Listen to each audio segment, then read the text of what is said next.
Good morning, this is your Kelso Report for Wednesday, September 28th, and I'm your host, Clark Kelso. Well, the story for our featured case today might be appropriately titled, When Partnerships Go Bad, because that is surely what happened in Panacosta Partners versus Hammer Lane Management, where the 3rd District faced a partnership meltdown. The majority partner decided that the partnership no longer suited its interests, and so it filed an action for dissolution of the partnership pursuant to Section 15908.02 of the Corporations Code. A group of the minority partners, who even as a group still constituted a minority, responded by cross-complaining to buy out the majority partner's interest at fair market value, and by filing an independent action to accomplish the same relief. Not to be outfoxed, the majority partner then dismissed its action for dissolution and simultaneously filed an anti-SLAPP motion against the defendants, claiming that their motion for a buyout was actually an attempt to interfere with the plaintiff's right of access to the courts.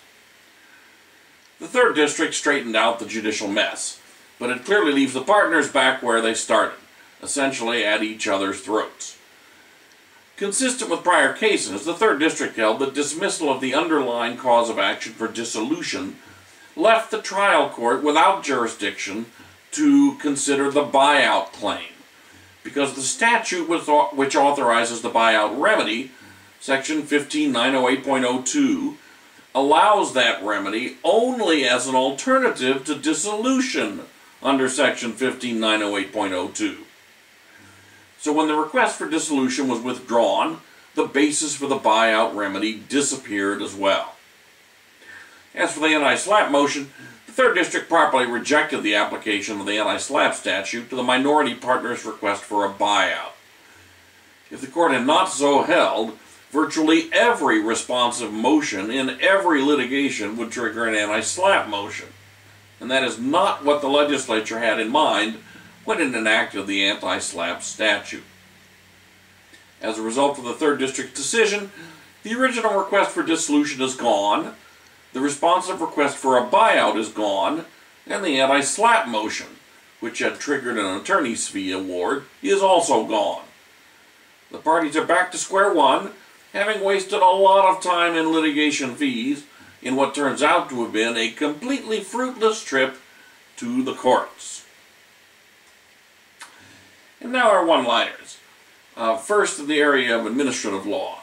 In LK versus Go Lightly, the 2nd District affirmed the dismissal on demur of plaintiff's claim that she was owed more money for child support than had been determined by the Los Angeles Local Child Support Agency.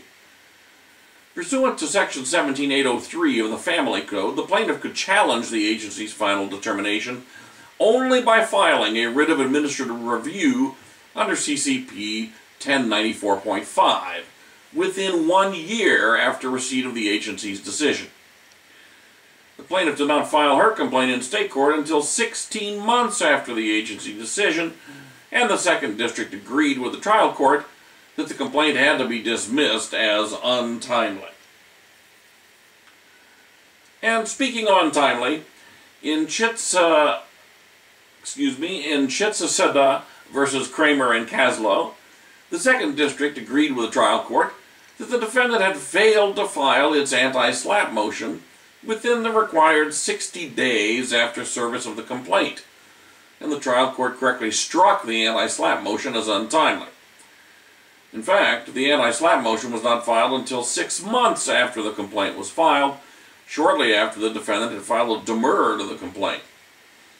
Waiting so long to file an anti-SLAPP motion totally defeats the purpose of the statute, which is to secure a very early determination of whether the complaint is subject to the anti-SLAPP statute, and if so, whether it can survive a brief initial review by the trial court. Next, in the area of criminal procedure in People versus Trejo, during jury selection in a criminal case involving 2 counts of attempted second-degree robbery and 5 counts of second-degree robbery, there was an extremely confused colloquy between defense counsel, prosecutor, and the court outside the presence of the jury regarding a possible plea deal. Defense counsel indicated at one point that there was an offer for 20 years. The court then told the defendant that 20 years was an excellent offer in the circumstances. A second prosecutor was present at this time and said nothing to correct the court. But the second prosecutor was unsure whether there actually had been an offer of 20 years from the primary prosecutor on the case. The defendant asked to think about it some more because he was worried about the plea resulting in 2 strikes. Well, the following day, defense counsel indicated the defendant wanted to accept the deal if it still existed. At that time, the primary prosecutor indicated there had never been an offer of 20 years in the first place. After the court called down the prosecutor's supervising attorney and counsel had an opportunity to review the transcripts of the day before, it became clear to the court that there actually had never been an offer of 20 years, but that the second prosecutor should have informed the court immediately that there was a problem. Well, at this point, the defense counsel claimed his credibility with his own client had been irrevocably compromised. Counsel's relationship with the prosecutor was also irretrievably broken. And he made a motion to be relieved as counsel, which was denied, and then a motion for a mistrial, which was also denied. After a trial, the jury found the defendant guilty.